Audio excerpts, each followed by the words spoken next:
آپ نے ہر چیز کنٹرول کرنے کے بارے میں بتا دیا ہے۔ اب یہ جو معاشرے کی یہ برائی ہے جس کے بارے میں بتایا ابھی عابد بھائی نے، یہ جو شرارت کر رہے ہیں، میں بار بار اسی وجہ سے آ رہا ہوں کیونکہ آپ اس پہ بہت ریسرچ کر رہے ہیں ماشاءاللہ سے، آپ اس پہ کتاب لکھ رہے ہیں، یہ آپ نے خود کہا تھا، تو میرے بار بار پوچھنے کا مقصد یہی ہے۔ تو اسی لیے میں چاہتا ہوں کہ آپ اس بارے میں بتائیں کہ یہ جو معاشرے میں برائی ہو رہی ہے اسے کنٹرول کیسے کیا جائے۔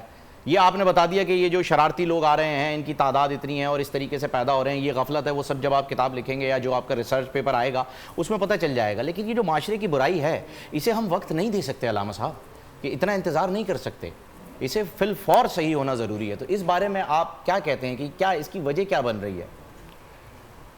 ایک آسان یہی ہے کہ حکومتی سطح پر کیا جائے، اور ایسے سافٹ ویئر موجود ہیں کہ آپ اس پر لاک لگوا سکتے ہیں۔ ایک تو یہ طریقہ ہے، اور دوسرا طریقہ جیسا کہ آپ کہہ رہے ہیں کہ دیر لگے گی کہ جو کہ تعلیمی وہ ہو، نہیں، وہ آپ نے عرض کی تھی کہ کتاب لکھنے میں دیر لگے گی، میں اس طرف اشارہ وہ تو کر رہا ہوں۔ ہاں وہ اس میں تو دیر لگے گی۔ میں تو اس لیے لکھ رہا ہوں کہ تاریخ کی رپورٹ پیش کر دوں۔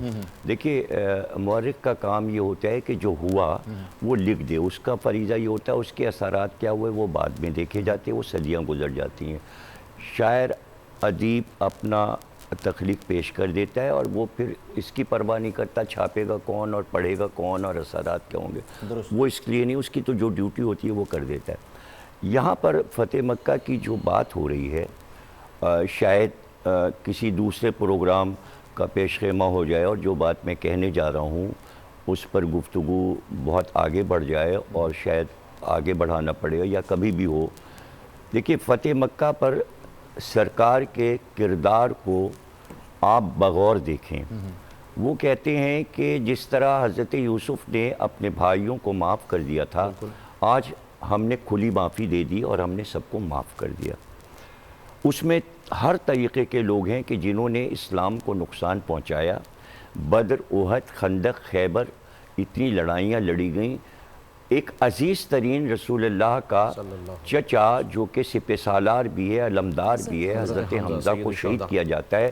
اسلام کا بہت بڑا نقصان ہوتا ہے۔ بدر میں بہت بہادر جو کہ شیر کہلاتے تھے، عبیدہ بن حارث بن عبد المطلب حضور کے سگے چچا زاد بھائی شہید ہوتے ہیں، ان کی ٹانگ کو کاٹ دیا جاتا ہے۔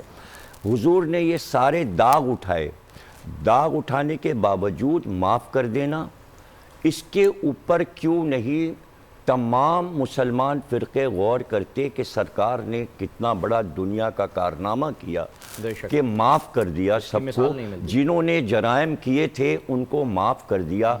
اب اسی میں سے وہ لوگ نکلتے ہیں جنہوں نے حضرت علی کو قتل کیا، جنہوں نے امام حسن کو قتل کیا، جنہوں نے واقعہ کربلا پورا دنیا میں اتنا بڑا واقعہ ہو گیا کہ پورے گھر کو کاٹ کے رکھ دیا۔ یہ وہی فتح مکہ سے تو لوگ نکل کے جا رہے ہیں نا۔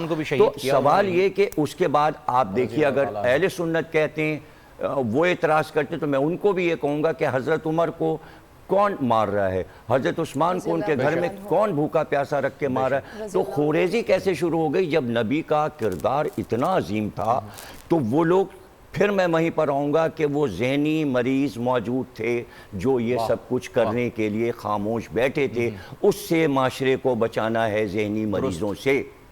سرکار کی تعلیم کو سامنے رکھ کر کوشش یہ کرنا ہے کہ ایسے مجرم نکلنے نہ پائیں جو معاشرے کے لیے نقصان دیں۔ یہ میرا پیغام ہے آج کا۔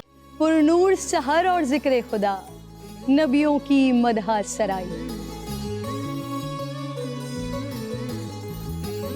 پیغام سنا اے باد صبا، پرکیف صاحب آئی۔ پوشیدہ ہے ایمان کی راہ اللہ کی کتاب مقدس میں۔